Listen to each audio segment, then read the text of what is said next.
Let us start with our Jenkins. I'm starting the instance. Have you all done with your setup? Jenkins setup done?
Let me start the Jenkins.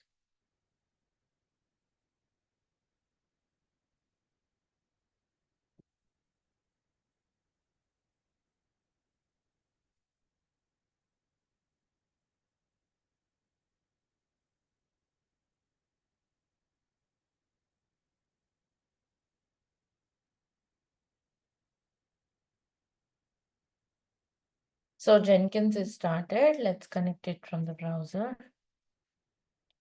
I'm getting the public IP of this instance and hit this on 8080.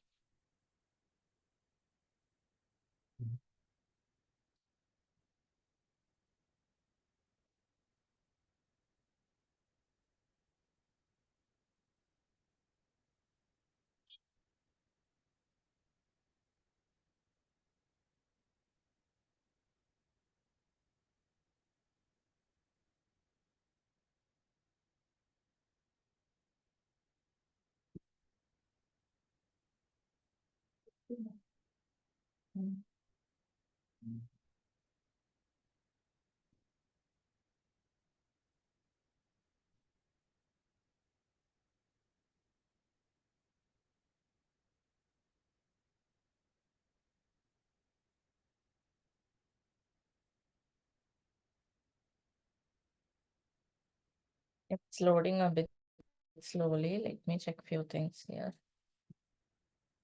Yeah. See, if Jenkins is loading, this is what you should do. Jenkins.model.jenkins configuration.xml.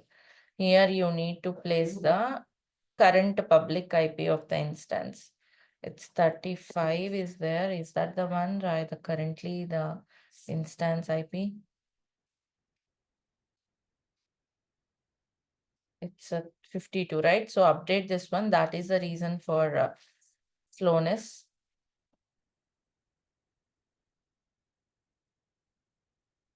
Right. So now let me restart Jenkins systems. Email restart Jenkins. You should also do this if your Jenkins is working slowly. Go to jenkins.model.jenkins local configuration.xml and update the IP address there. That should sort out the issue.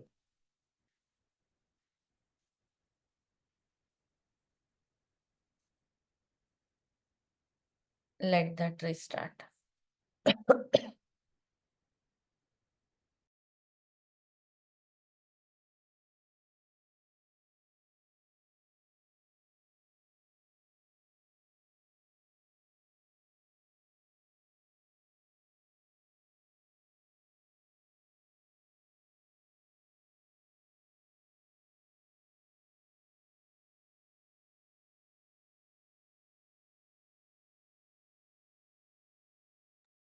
Now it should work without any issues.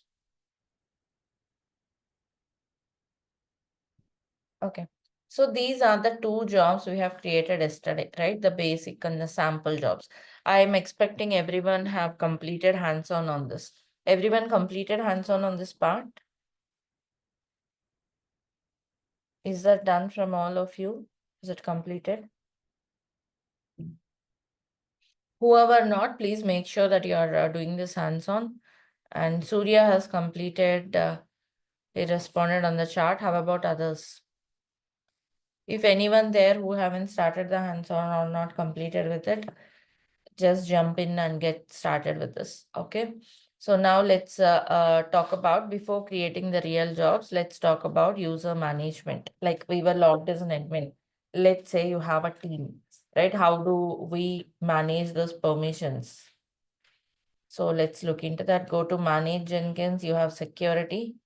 Define who is allowed to access or use the system, right? And here the security realm is like user database or own user database or Unix group. Different things are there. As of now, we are using own user database, which is a local Jenkins user database. Authorization. Logged in users can do anything, means anyone whoever log in can do anything, but this is not our preference. Like what we need is, we need something like a project-based authorization strategy or matrix-based authorizations. This is not at all used. Logged in users means if I'm logged in, I can do anything. That's not the best one. First, let's go with matrix-based. Here you can see matrix, add the user we have. We have admin user, adding him all the permissions, but we can have some other users, right? So let me create few users. You can go to Jenkins as we are using local database. Go to Jenkins, users. Here we can create different users like user one, confirm password, full name, and the email ID, and create the user, right? So this is where we can create the users, right? So yeah, we have got the user created here. Let me create one more as a user two, password.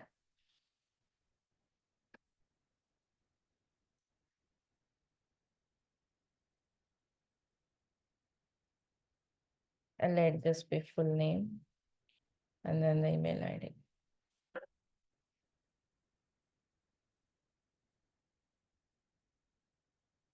Right, user one and user two. So this is how we have added the users, and yes, we have got a few users here.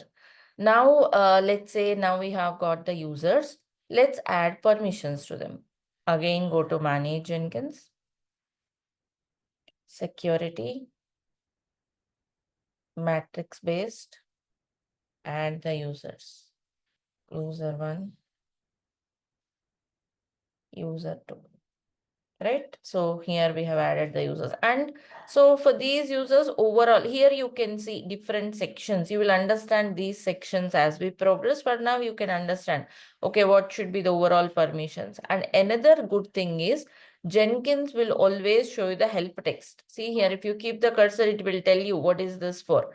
The create permission is necessary to add credentials to a credential provider. What is the credential provider, where to add and all we'll learn. But yeah, I mean to say here, if you keep the cursor, it will help you what it is looking at, right? So that's how you can understand what this is for. Even if you keep cursor, I mean the help text will help you. So first of all, I'm giving overall read. Overall read should be there to see the dashboard. Again, you can keep the cursor if you don't know what is meant by overall read. The read permission is necessary to viewing almost all the pages of Jenkins. It has to view the pages, right? This permission is useful when you don't want unauthenticated users to see Jenkins pages. Revoke this permission. Anonymous user means any guy with this URL cannot see that, right? That's an anonymous user. I'm not giving anonymous user read. Do you see that? Anonymous user means they don't have username, only the URL. So he shouldn't be seeing it. That's why the overall read is helpful. That's a basic global permission to first of all view the pages, right? And then coming here, yeah. So you can choose whatever section you need, like view part or SCM part or the manage section. These two users only can read this, Preeti. Sorry? The user one and user two can only read this. What does this mean? Users with user 1, user 2, admin user has got read permissions, means they can see the pages first of all. Anonymous user, let's say you don't have that username and password, right? You don't have any username and password with you with this URL, with this, let's say this is the Jenkins URL for our project. Do you have any username with you? Hello, do you have any username? No. Have, right? So you Yeah. can't see that. You Okay. come under anonymous user. You Okay. can't see that. If I select this, then only you can see that. Authenticated users means any authenticated user can see that. Maybe I can choose this also, any authenticated user like I'm giving, but I want to be more specific and I know who see that. So only those 3 users were given permission. As of now, I'm giving this URL in the chat. Can you all hit that URL? Can you all hit that URL and see, like, and let me know what you are seeing there? Anyway, I'm saving these changes. Yes. What you are seeing. It asking for username and password. So try to log in. You can't log in there, right? By Of which course. username and password? Yeah, you don't have it, right? You can't log in. Yes, you don't have the credentials. Okay, okay. What I'll do is I'm giving a read here. Read for anonymous. Now try and see. Try refreshing the page now. Same. Is it the same? Is it still asking for the username and password? Yes.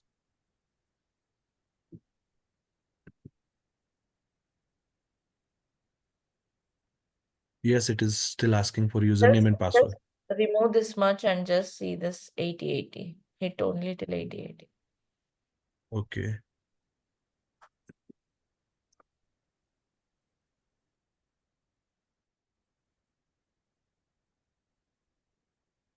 Now it comes under login to Jenkins and dashboard. Correct. You are Welcome to seeing, Jenkins. you will see this page, correct? Yeah. Exactly. So that's what is anonymous users. Anonymous user means you don't need the authentication. If you just anyone have the URL, they can just log in and see that. See, hit only till 8080, not manage the configure. Okay, hit only till 8080. Because I have given permissions to anonymous users, you are able to see the dashboard. Correct? Please check Yes. everyone. You will see this dashboard. But now I'm removing this. But we are unable to see the jobs under Okay, you the dashboard. got it. Only the dashboard. Okay, fine. Only the dashboard, not the jobs. That's how it is. Now refresh, you will Okay. not see that also. Or the same page? Yes, refresh it.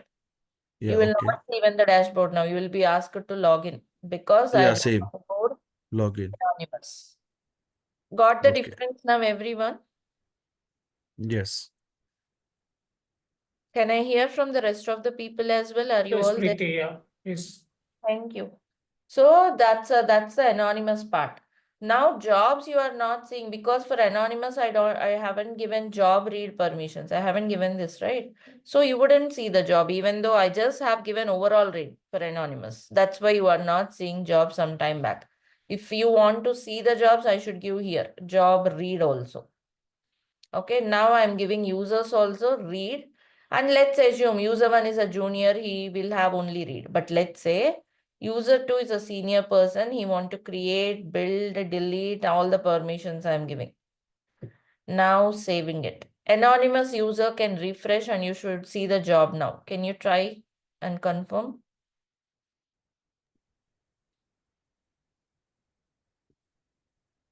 Yes, I could see the jobs. Right. So anonymous users can even read and see the jobs because I have given job read. But if you click the job, you can't build it. Click the job and see that. You will not see build option. We can see the build history. Build option. Build is different from build history, right? Yeah, Now no build option is there. I'm logging as user 1. User 1 is a junior, same like anonymous user, right? He can see the jobs, he can go to the job, but he can't build, he can't edit, he can't rename, he can't delete. He can just see the console output, which means read permissions. Correct? Yeah. Let me log out as user 1. Let me log in as user 2. Now user 2, if we go to the job, yes, he has built, configured, delete, rename, workspace, everything. Got the difference now. And he don't have managed Jenkins and all because we didn't give those permissions. Even those permissions can be granularized. Right? Again, I'm logging as admin because for admin, I have given all the permissions and the admin is really an admin user. I mean, as the name says, I have given him all the permissions as per the name. I have given him all, right? So user 1 is having only read, whereas user 2 is having all the permissions. And the concluding this is matrix based.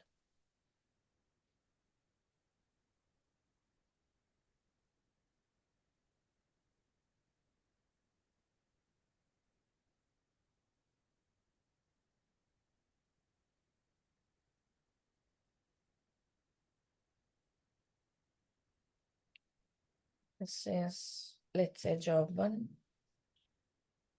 job 2.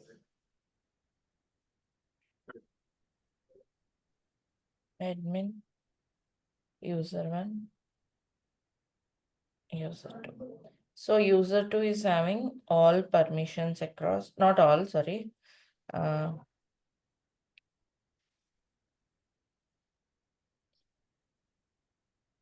Okay, user 2 is having edit all across all job permission, not all Jenkins permissions, right? This user is also having all, this user is having all permissions across all the jobs. This user is having only read permissions, view, admin, all permissions across Jenkins, across all jobs, right? So if you notice here, each user is having same permissions across all the jobs, right? If you see this user 1, yes, he is having all permissions.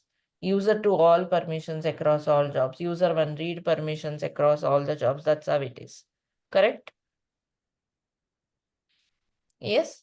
So that's how it is. But there could be scenarios. User 1 should have a read on job 1, all on job 2. Means this is one strategy. We were talking about matrix-based authorization strategy, wherein each user will have same permissions across all the jobs. This could be strategy in some projects, right? It depends on how the project is designed, and also this could be the strategy for them.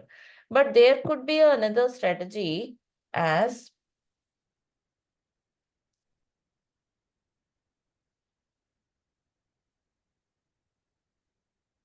where each user can have different permissions across different jobs. Because let's say user 1 is coming from testing background, he want to look into the test jobs, right? Or else that could be the scenario, or else irrespective of their experience, jobs might have shared across the team, right? He might be given only read permissions for this and all permissions for this test job, right? It could be depending on their experience, expertise, or else it could be like sharing the project. It is again another different strategy or the design, which is called project-based authorization strategy. Right? So let us look into this. So matrix-based users can have same kind of a permissions across the job, right? Across all the jobs. Whereas project-based is each user can have different permissions across different jobs.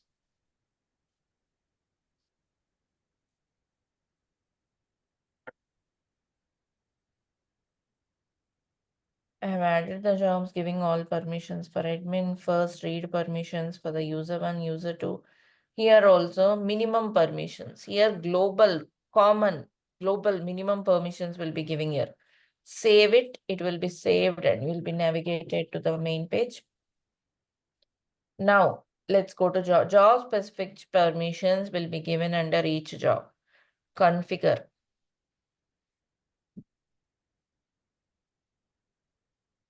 Enable project based.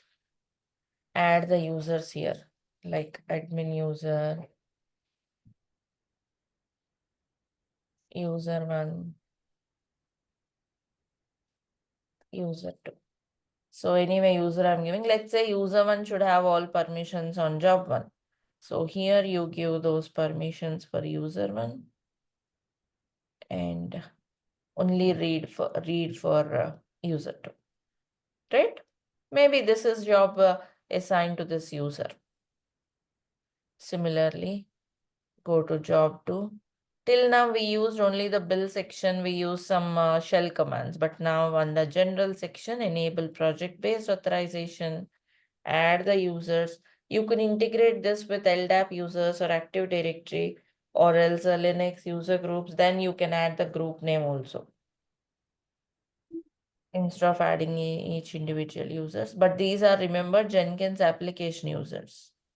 Now user 1 is having read, whereas others are having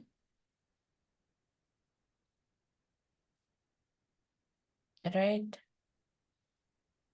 So job 1 and job 2 permissions are given. Is this much clear for everyone? Yes, Preeti. Right. So now let us see. Let's log out. Log in as user 1. User 1 should have all permissions across job 1.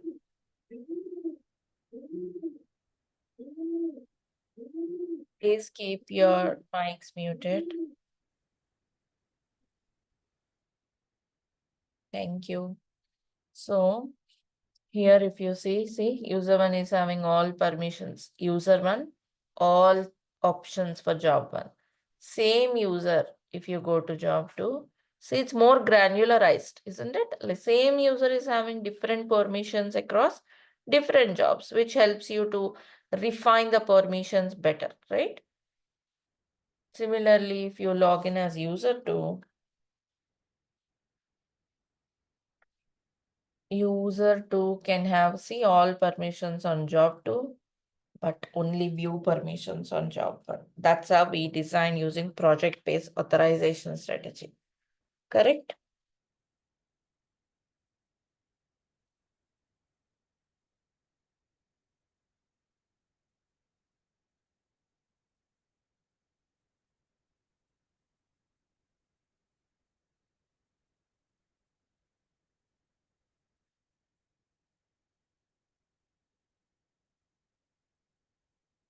This is how we do.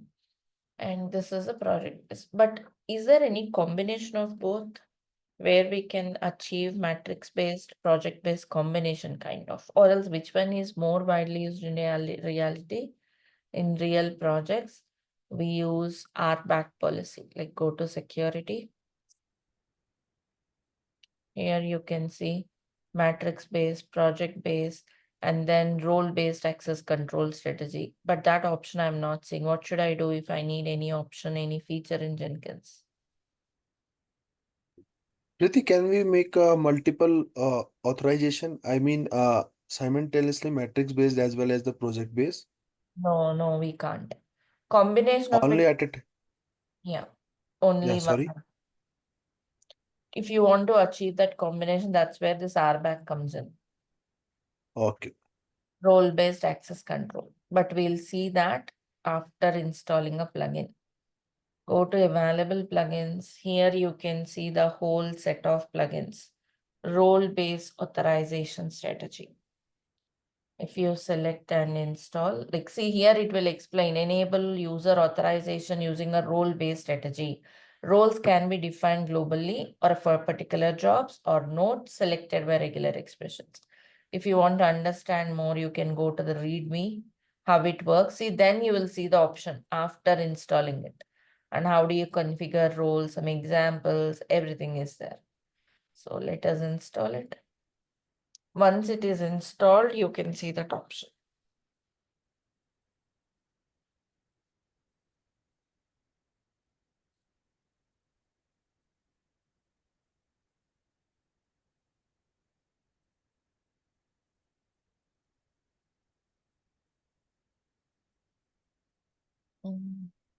Yeah, now let's see under security, we should see that new option.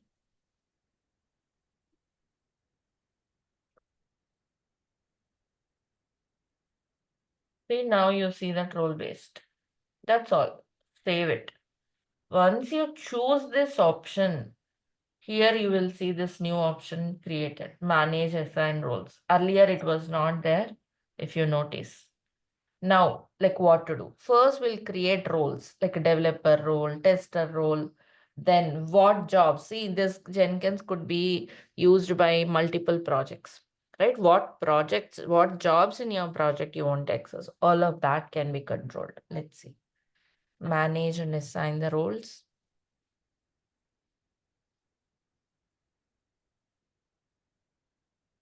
Okay. So here, global roles, like maybe I want to create a global role like employee. Global role means across all the jobs.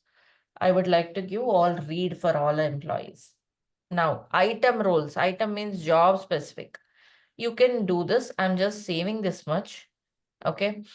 We are first creating a role. We have to assign users to these roles. But before that, let me create few jobs. Let's say I have some job, some project by name FCAPS.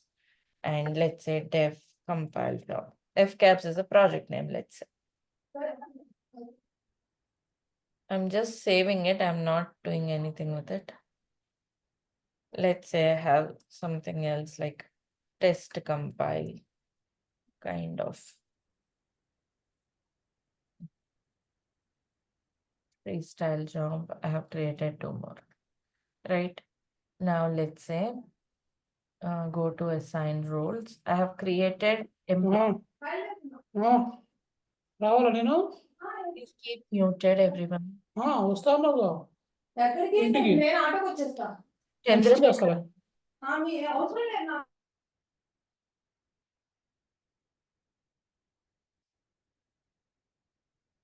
please keep muted everyone. So coming to the item roles, unless you have a question, please don't unmute so that we'll not have any background noise. So employee item roles, let me add here. I want to create FCAPS developers. Okay, that's a role name. Now, what jobs these developers should access? Let's say developers should access everything which starts with dev and FCAPS because that's a project. Dot star. Add this. That's a regular expression which uses some while characters and add the pattern. So if you add the pattern here, where is it? I think it's not added. Let me add again. Role to add FCAPS developers. Pattern which starts with caps dev. Anything starting with this. Let me add this role. Yes. Now if you select it, see, only they will see whichever starts with FCAPS development related jobs, let's suppose, like a build job, unit test jobs and all. And let's say again in this, you can further refine. Again, you may create FCAP developers. Okay, let me create another one, FCAPS developers who are having only read, only juniors, right? It's not added. Oh, I did say without adding. Okay. FCAPS developers with the read, let's say. And the pattern is same. They should see FCAPS dev, but they should have only few permissions, right? Let's say this pattern will decide with respect to the job. Okay. Yes, see if you select this pattern, here it's not choosing anything, but here if you see, it's selecting, you are selecting the jobs. Okay. Here what happened to this? Yeah, typo. Yeah, let me edit this.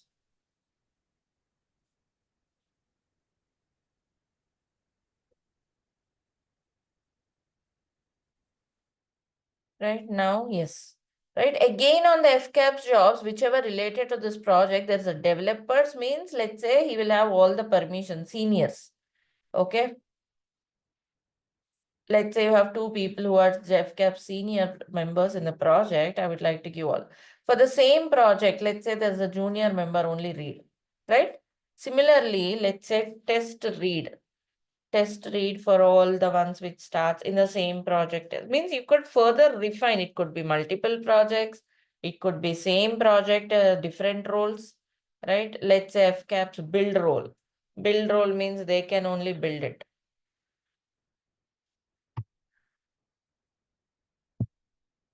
See if you see the pattern or typos. A second. It should start with the like this. Okay. Here also it should start like.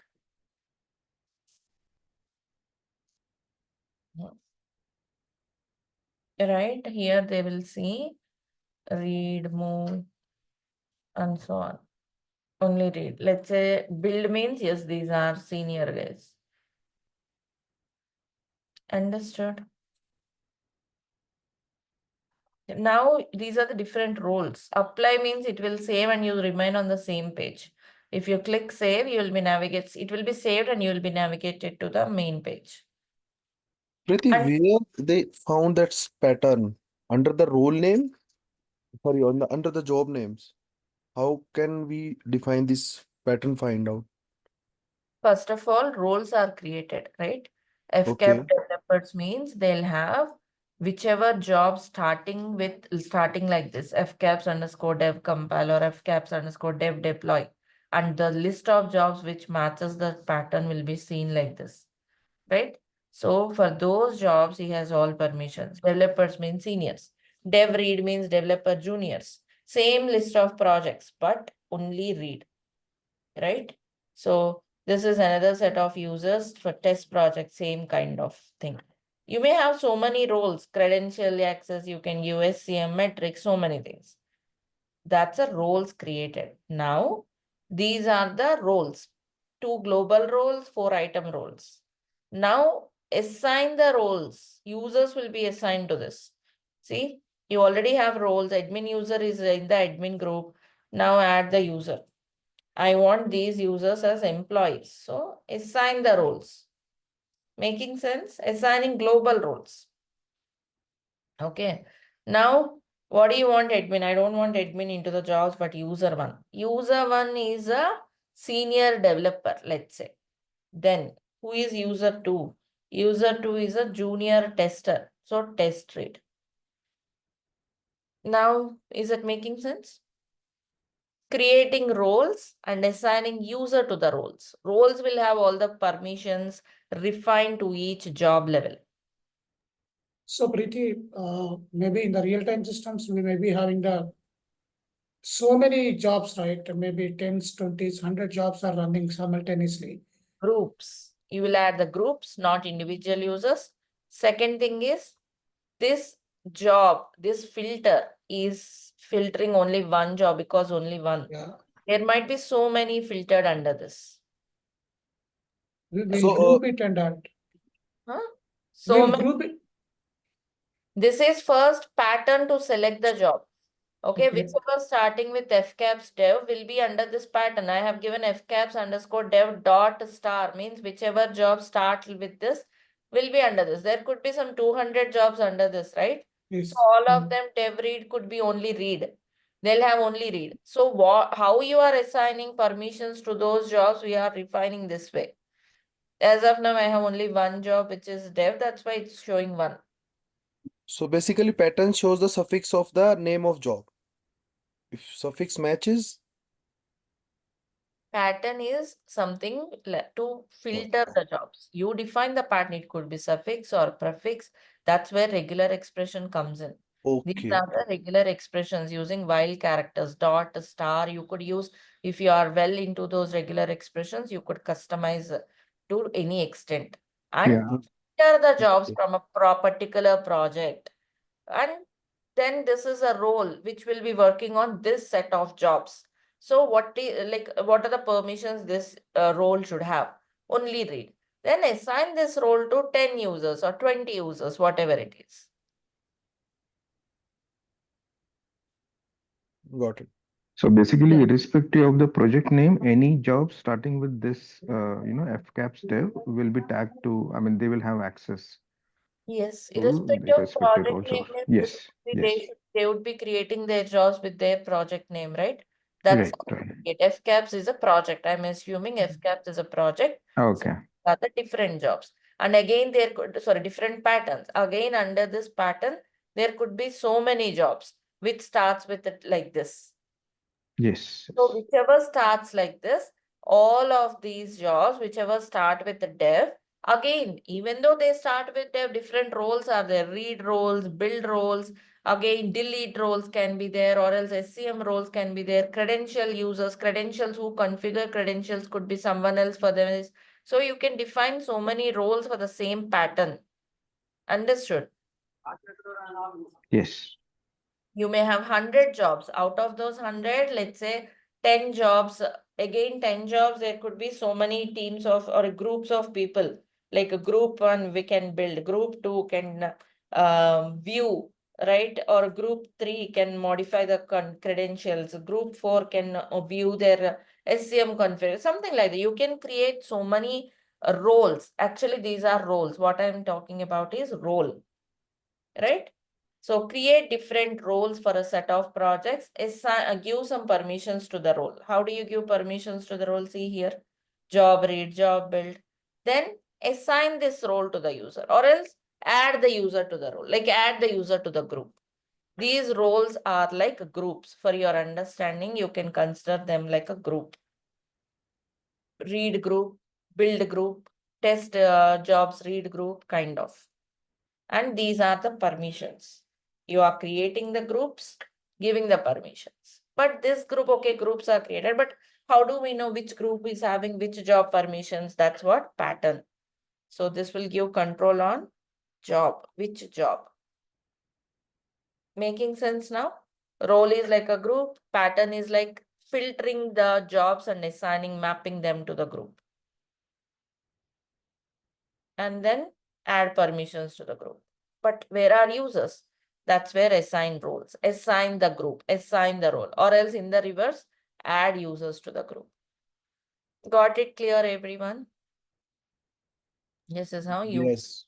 add users to the roles or groups. Group is already having permission, so users will see the same permissions. Like user one, if I log in, I consider user one as a, I don't remember. Okay, let's see. User one, what permissions I have given for user one? Okay, FCAPS developer. Okay, he's a FCAPS developer. So see, he's having all the permissions because he's FCAPS developer. Developer role means all permissions. Right? If you go here, see the roles. Yeah, FCAPS developers have all the roles. Now, where is user one? Yes, user one is FCAPS developer. Let's say I make FCAPS, user one as FCAPS read. He is into FCAPS read role. FCAPS read means now he can just only see the job. That too, starting with FCAPS dev only, not anything else. See, he don't see anything. FCAPS dev compile. Right? Understood?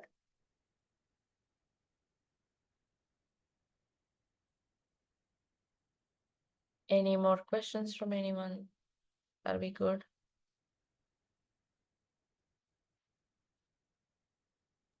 Yes, Pratik. We are good, Priti. So these are the different strategies. Experiment, try different things. Okay. Those are the different authorization strategies, and that comes under the user. That's how you can have distributed team management, what each user should have, what permissions each user can have and all. Right?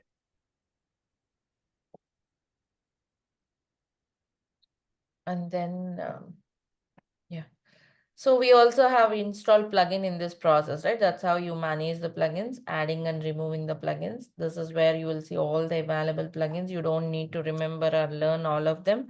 Like you will understand by going through the README like this and use the plugins. Installed means already installed plugins. In the beginning, we have installed a bunch of like a group of plugins, right? So all of them will be shown here. If you want, you can also uninstall some those plugins, and uninstall will be grayed out, right, for something because that's a dependent on some other plugin. These are something about the plugins. We will install few more plugins as we progress. Okay. That's how we have the plugins, and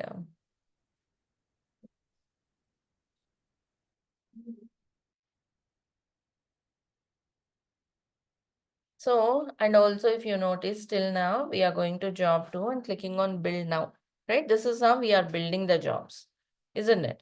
So, this is how we are building the jobs. Like this is a manual build, but how can we automate that? Can we automate that build? Like, can we have automatic triggers? Definitely. That's where comes different types of build triggers.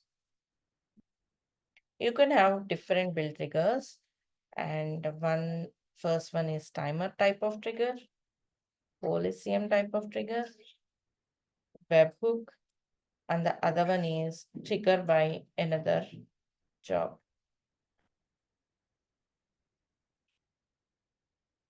Right?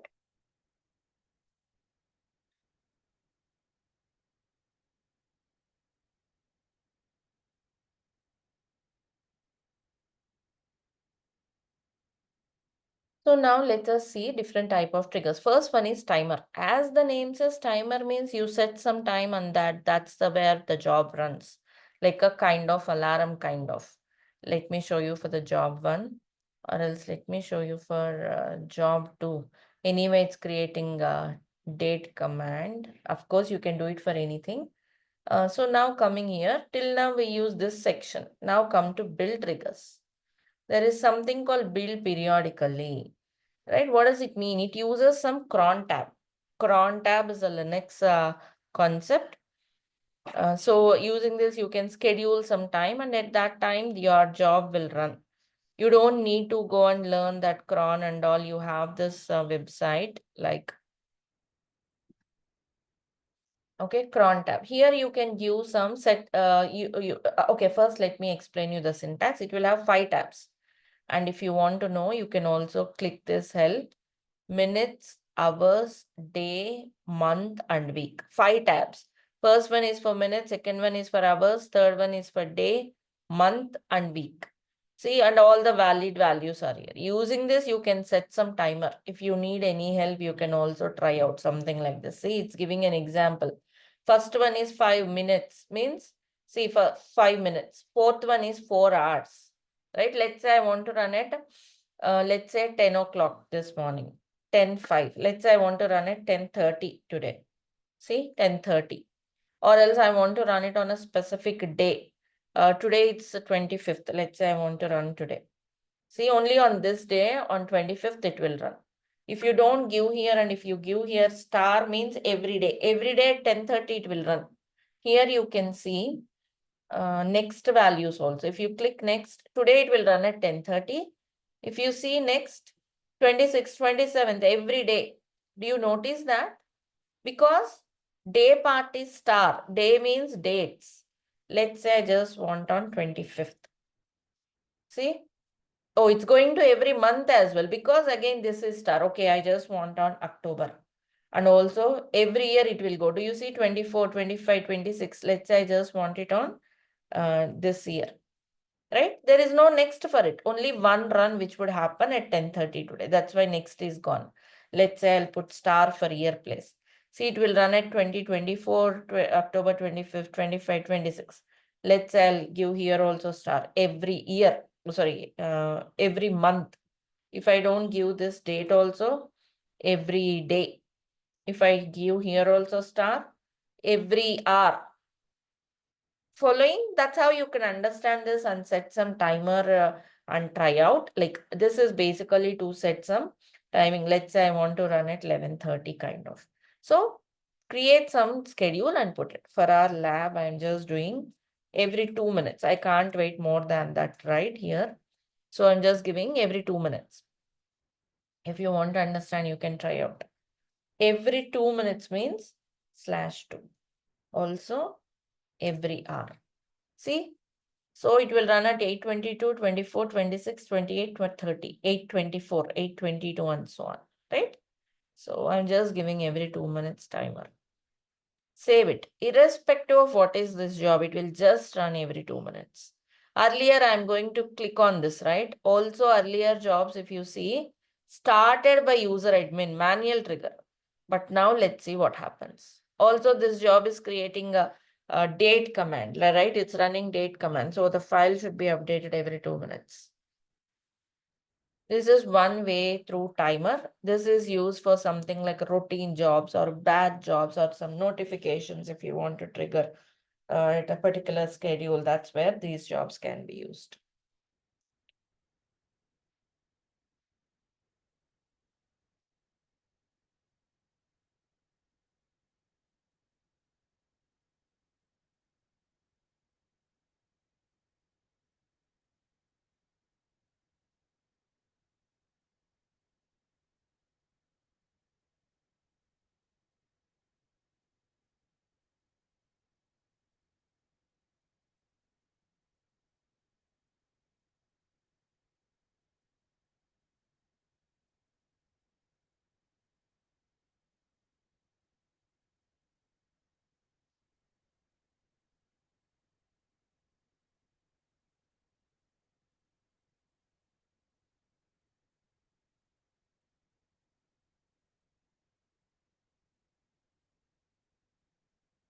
All right.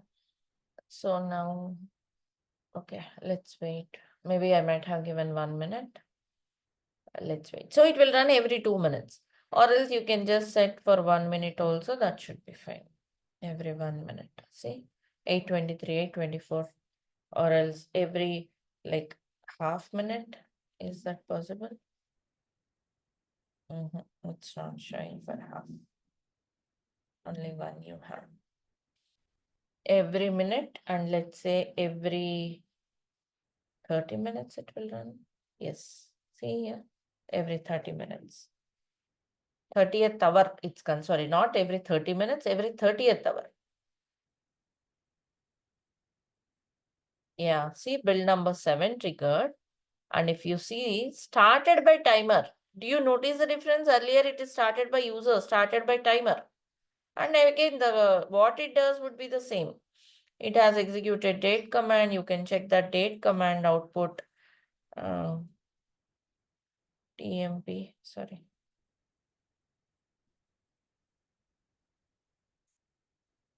Oh, sorry, I'm not on the server.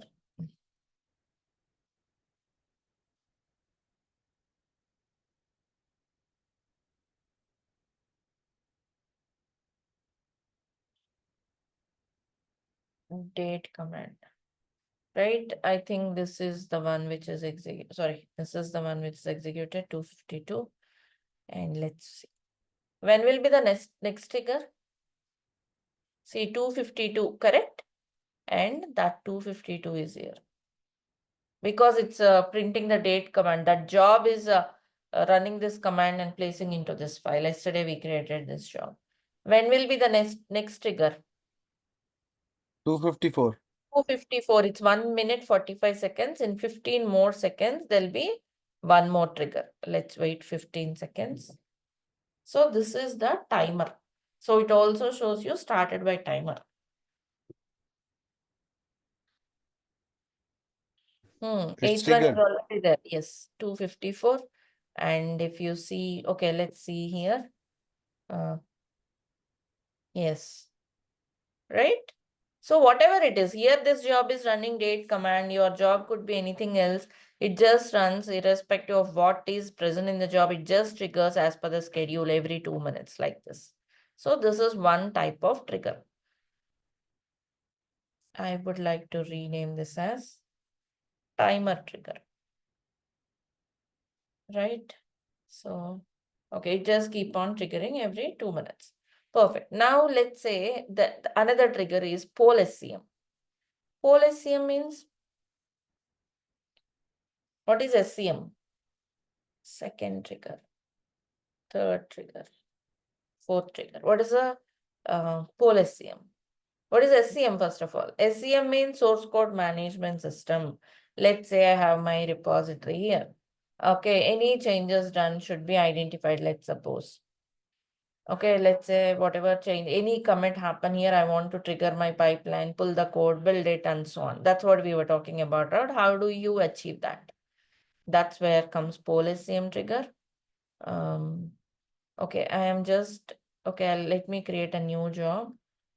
Job 3 for pole SCM demo. Okay, now, so it would be integrating with GitHub. Go to source code management here. You are seeing Git, you can see other options as well at TFS and all with the plugins installed. And here you will put the repository URL. See, come here, get the repository URL. Right? It's a public repository, so no need of credentials, but it is showing this like fail to connect and all. Apply means it will save and you will stay on the same page. You are seeing this because Git is not installed on the server. Okay, we'll come to that later. Okay, I have given this. And then that's all. Actually, in the build step, now after pulling the code, I should write some maven commands to build it or test or build it, test it, and so on. But as of now, we did not learn maven. I'm not doing it. Right? Then what this job will do? Actually, assume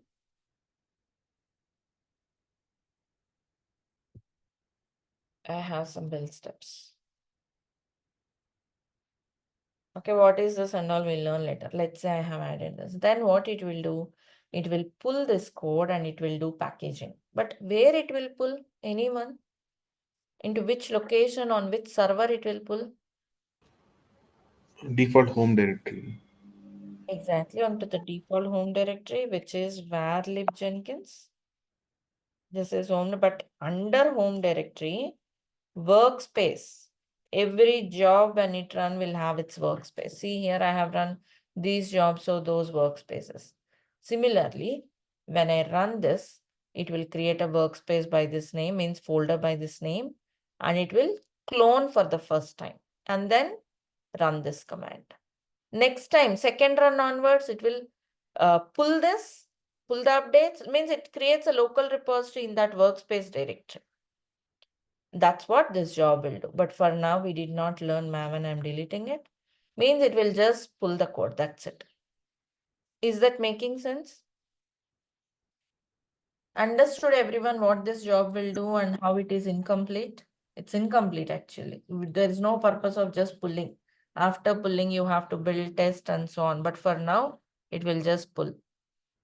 Okay, fine. But when it will pull? I want it to do that whenever there is a commit here. Whenever there's a commit. Means how it works is, it will poll means watch this repository whenever there is a commit. How does it know? It will compare, this is like a remote and this is local. It will compare this with this and then it will run the job. If there is any update, it will run the job. It will compare local with this, and if there is any update, it will run the job. Initially, there is this local repository will be empty, right? There's nothing. So obviously for the first time it will run. Next time onwards, only when there is any commit, it will run. Right? Understood? And then like when it should watch this repository, for that again, you have to set some timer. This timer is not to run the job, but to watch the repository. Means your job will not run every 2 minutes. It will watch the repository every 2 minutes. It will compare this remote with the local. If there is any update, yes, it will run the job. For the first time, there is something on remote, local is empty, right? So definitely it will run the job. So where we are letting it know, you should watch the Git. Same way like we configured the trigger for the earlier one, here also periodically. Okay. Set the schedule. But this is not to run the job, to watch the repository. For the first time, there is some changes, updates on remote, which locally doesn't have. So for the first time, it should run. Let's wait. See, already it created, means it got started and it failed. Let's see why it will fail. Same error. Error git cloning. It is because git is not present on the server. See, this is also for the same reason. Git is not there. If you see, how can it clone? So install git.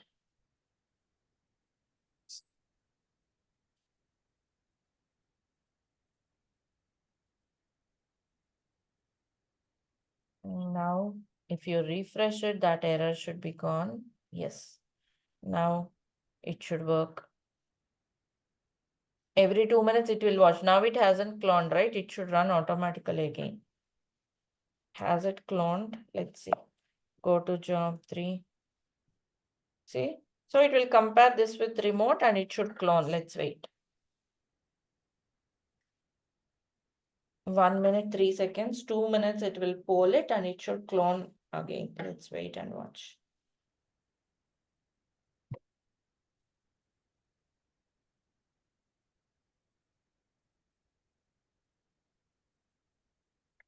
This is sample job. Similarly, we'll apply the same for our real jobs.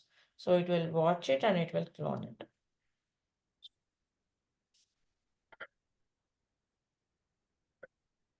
So even though it clones, right, if there are no changes, it will not trigger build, right? Yes, it will not trigger the bill. Where we are putting, there are any changes only, then run the build, where we are putting that constraint?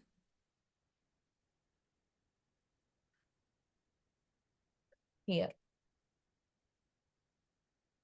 Repository.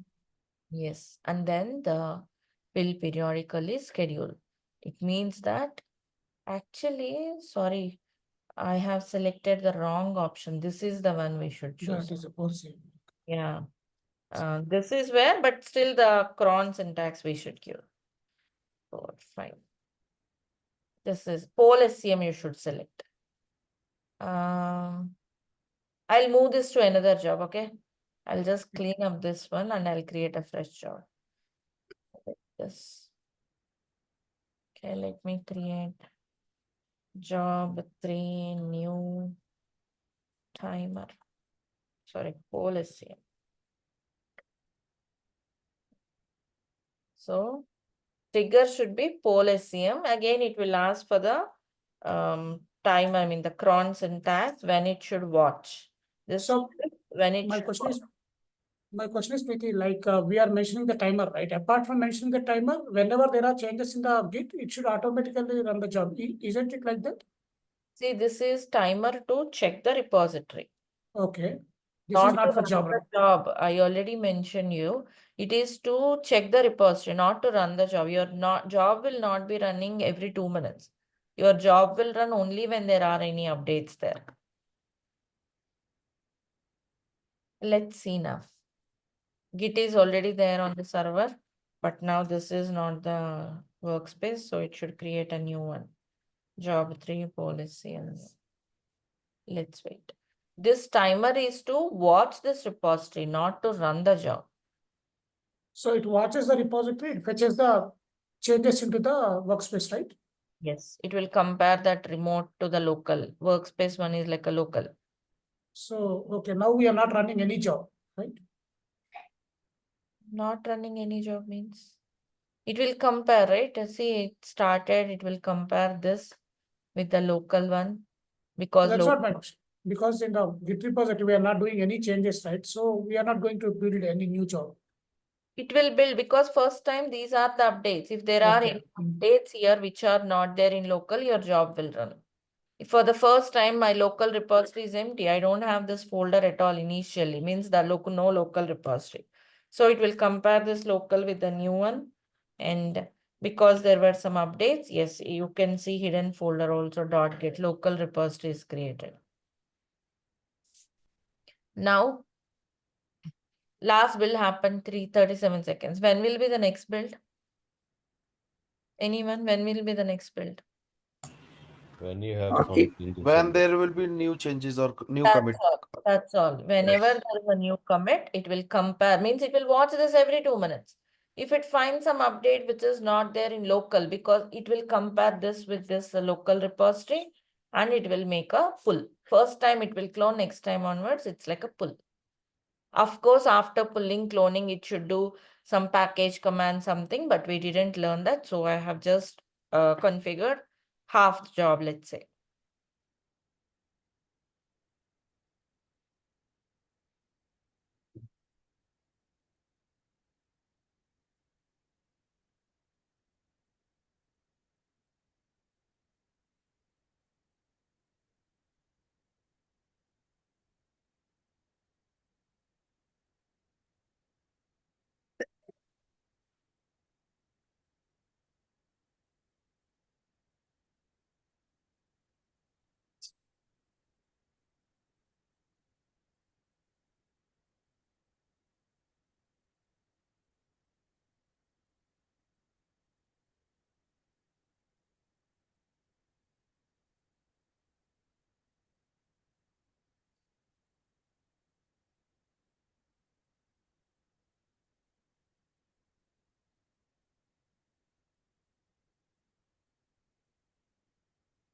2 minutes, 15 seconds, but your job doesn't run. Understood.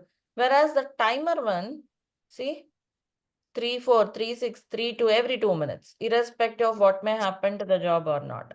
But I want to trigger this job. What should we do? Make some changes or do the commit. Make some commit. You may modify the file or whatever it is, right?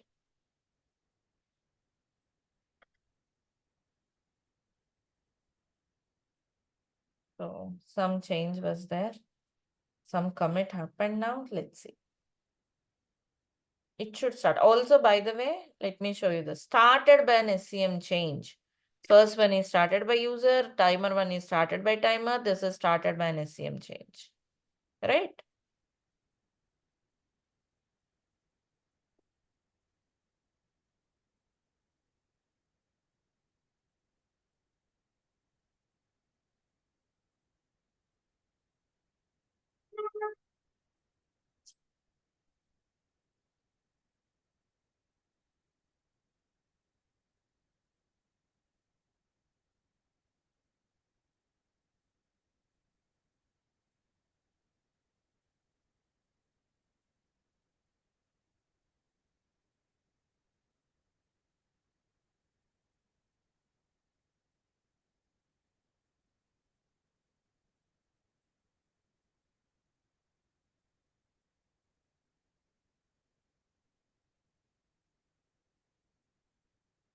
See, second bill started.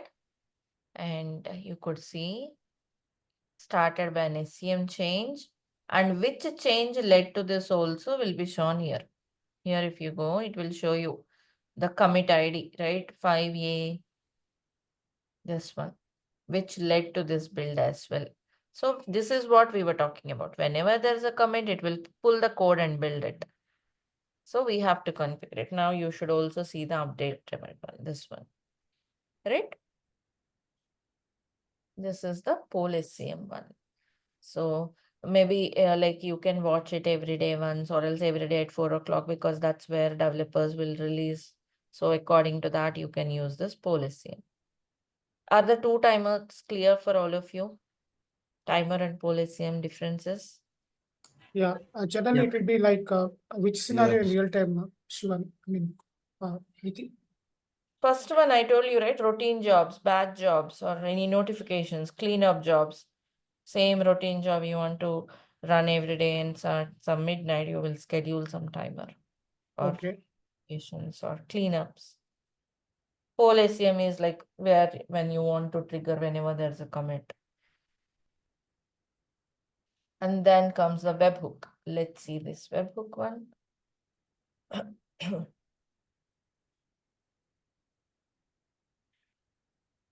A webhook is nothing but like, let's say this is repository. Whenever any change happen, I want to get informed. Same way like Polisium, functionality is same. but the way it works is different. Go to settings of the repository webhooks, add a webhook.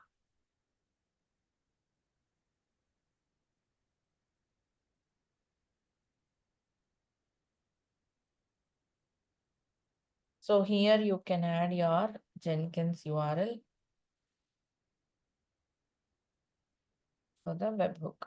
Actually, it's a GitHub webhook is the default one. Right, so this is the payload URL, means we can choose, okay, whenever there's a push happen here, inform this URL, means GitHub will inform Jenkins here. See, you can choose only push event or every event, or you can choose individual events like batch creation, branch creation or whatever. For me, it's a push event. Push means commits, right? So add the webhook. You should see it as successfully delivered. Meanwhile, let me create a job for webhook example, get the repository URL.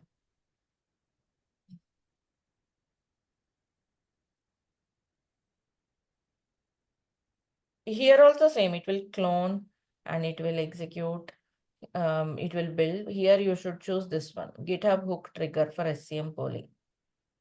Save this and let's see here, you can see the status of delivery. See, now it says last delivery was successful, means it could ping that. And if you want, you can see the details of it. If you click that, sorry, recent deliveries. Here you can see it has pinged it, right? Now any push event will inform this. Both are same, right? What is the difference? Can you think? What is the difference? Functionality was same, but earlier Jenkins is polling the repository every 2 minutes, which is an overhead on Jenkins server. But this one, this will inform Jenkins. GitHub repository will inform Jenkins whenever there's an event. In reality, webhook is the one that's used, not anything else. Also, see, your job will not trigger like before comparing remote to local, because there is nothing on remote, it will not run. It will trigger only with a push event. Understood? Following the difference? Yeah, Earlier, it will for the also earlier, it will yes, please go ahead. yeah, it will also copy the code, right? The first time. The webhook also. Functionality is same. First time, it will not run by default. Earlier, it ran first time, even though you don't make a commit considering, okay, these are all the commits there, update is there, because it's polling it 2 minutes. It identifies, okay, there were updates and it has triggered for the first time, even though you don't make a code change now. Got the point? Yeah. Okay. Like, see, already 5 commits are there. So in poll SCM, because it's watching, okay, it know 5 commits, it will run the job for the first time. But here it's not like that. It's not watching this repository, right? So it will not run even though there are 5 commits. It will start running the job. First build will happen only start whenever there is a commit. That's it. Okay. Unlike earlier, it will not keep watching this. Okay, there were some commits. Let's start from the first time. No. Only push events. That's what is webhook configured, right? Not that, okay, there were some updates. This is not local because it's not poll ACM. That's the difference. See, if you see here, push events. So let's make a push. Push means commit, some commits. It could be from local or from here, right? Let me create some. So every version control system have this webhooks, or what this is only for Git? Every Version controlling like TC. every version control system. See, these are all the common things. Bitbucket have this. Sorry, Bitbucket Okay, okay. have this. GitHub. See, now it started because you TFS. after the commit. Also, the difference is started by gish push by this user, because I'm logged in as this user. I made some push. That's the difference. You got the difference, I believe. This is a webhook one. Whole SCM one will be with a timer. Sorry, with an SCM change. And this is with a timer. Started by timer. If you notice, it's keep on running every 2 minutes. 18 bills happen by now, every 2 minutes. And this is started by timer, started by an SCM change. Any SCM change, like it is for the first time also, it considers them like an update and it will. But this one, only the push events. I Got have it? query in this, in the last one. 1 second, before I take the query, 1 second. Could not Okay. find the revision. What is this error? Why are we finding this error? Because revision means branch. Here it's master is there by default, but your repo 2 doesn't have master. Okay. So it is by default, this is how it's configured. You can put your branch names. Then now it will not run again. If it is poll SCM, it will run again, right? Automatically in 2 minutes. But now it will not run again until you make a commit. Got the difference? Once commit happen, it will also copy the code to local Yes, repository. functionality is same. If there is a build means, that's what it will do. Okay. It means it will clone this for the first time, second time onwards, it will pull and it will execute your maven commands configured. Functionality is same. Yeah. Okay. The way it works is different. Only when there is a push. In PolSCM, even though there is no push happened, but let's say because the previous run failed, it doesn't clone, PolSCM will run it next time. Am I correct? Am I making sense or shouldn't I go into this depth? Let me know. If it is confusing, I don't need to go to this depth of analyzing these differences. If Yeah, you are we are No, no, getting it's helping. It's helping. okay, I don't want to confuse you more by going into unnecessary things. You would see them when you do hands-on, but I'm explaining ahead so that you will get more clarity. You will also look on those lines, analyzing to the core. If it is like confusing, ignore this part. You try hands-on, you will see the difference. See, I'm again repeating it, this failed, okay? If I just leave it like this, it will not run again until I make a commit here. Whereas poll SCM, let's say it failed here because Git is not there for whatever reasons. It will run after 2 minutes because it's watching this every 2 minutes, because earlier it hasn't cloned, it will. That's another difference. You do the hands-on and analyze on those lines, it will be more clear for you rather than me explaining. Already I have shown you the scenario. It failed, it will not happen even though it is 2 minutes or whatever. Of course, there were so many commits, they were not yet cloned, but still it will not run. But that will happen with the poll SCM. See? This kind of analysis is important to work in the projects confidently. You should understand, okay, why it is not happening, why this will happen here. And webhook is the one which is used in reality. That's what even we use. We don't use poll SCM or timer. Timer very rare. Sometimes, yes, we do for some routine jobs, but webhook is the one which is more widely used. Poll SCM will never use because it is just an overhead on the server. So the whole point is whenever developer make a commit, it should trigger. That's what we need. Let's say you may ask, okay, what do we do in this case? It will not trigger now. But I want my pipelines to be triggered and build now will be disabled. We can't build it manually. This is the real scenario I'm explaining. Concentrate here. Build now will not be available. You can't do this in some projects. Okay, at least in my experience in my projects, build now is disabled. That's how it was designed. We can't do this. Only through webhooks. But it failed. What should I do? We'll make a dummy commit here. Dummy commit in the sense like make some commit saying that, okay, this is a dummy commit to trigger the build. Or if it is, of course, and again, not on main branch, on some feature branches. Then it will start the trigger. Okay, let me make it for now. Always remember it's not on main branch. Okay. Always on some feature branches. Main branch commits will not, it will not allow the commits here. Oh, see, I have restricted this. Okay, okay. Its file is already there, it seems.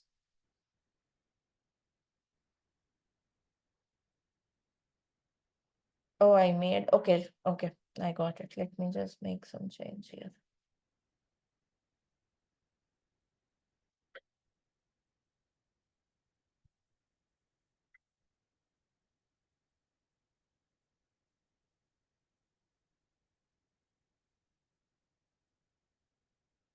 right?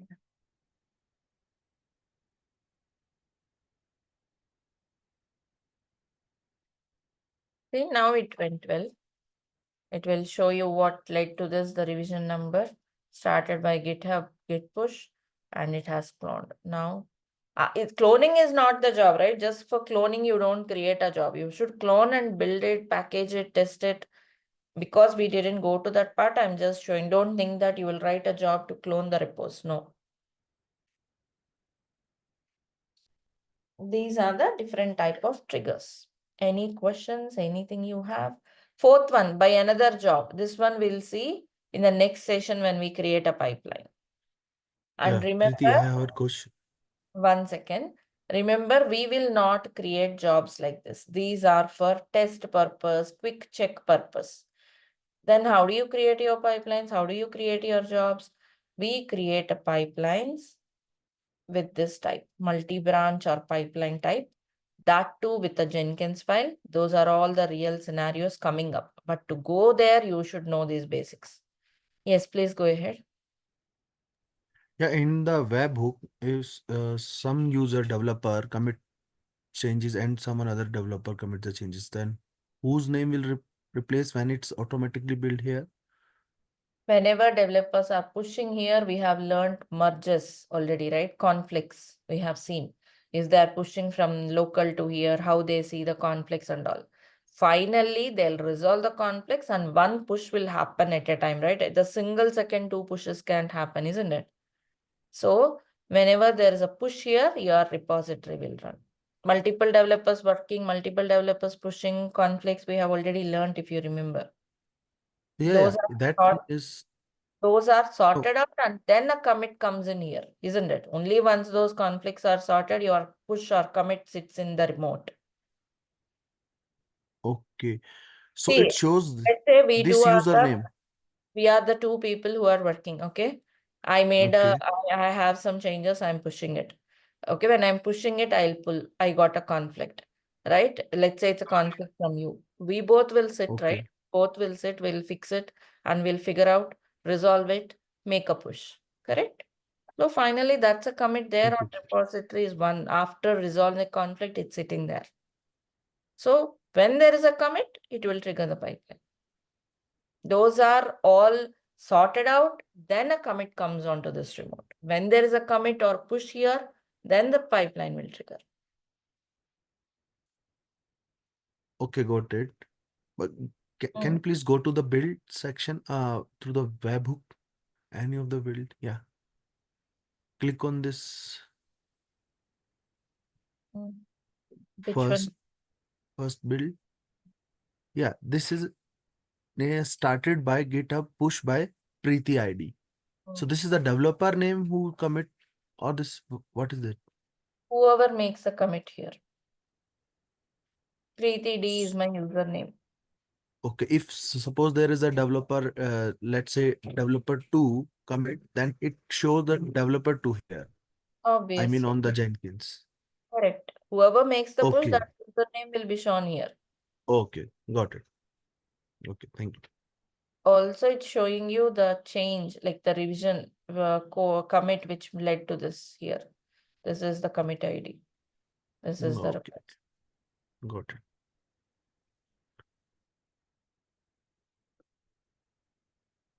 So these are the different types of triggers. Tomorrow we'll see the other trigger. I mean, other trigger is not so important, but we'll also see that. And then we will, I mean, next class focus is on creating the real jobs, like build a job, test job on the Java code available on the GitHub. That's what we will focus on next class. And then we'll also create real jobs and a pipeline in the basic method on Monday. On Tuesday, we'll get into the, of course, the real jobs pipeline with the Jenkins file. So step by step, we'll go to the realistic approach. Yeah, thank you, Anything? Preeti. Okay. So So Preeti, we were discussing these things, matrix-based security, project-based security, and all these things, right? So being a, I mean, DevOps person, are we going to work on all these things? like I told you, right? You manage Jenkins will be having access to only few people. right? Not that Okay. everyone. Maybe a senior or else experience or else who has worked, or else if everyone is new, some person will be given this access who will manage the Okay. administrative tasks. Not everyone will do, but you never know, you might be asked to do that. So, Ask it to do that, yeah. and also different projects follows different strategies, right? Sometimes like even developers, DevOps teams will not have this access.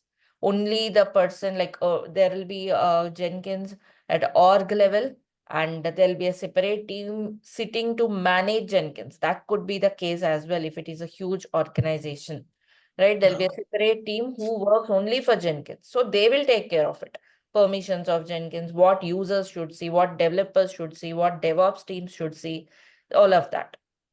I have worked on such projects where we never see manage Jenkins. I have also worked on projects where Jenkins is set up from the scratch by DevOps team.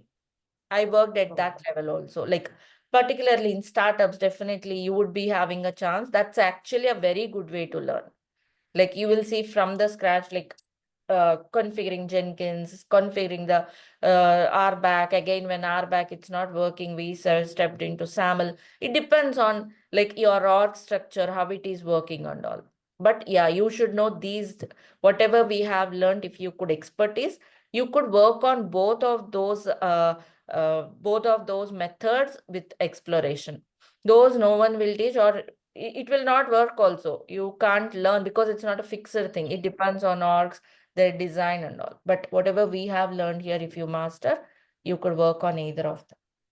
Okay.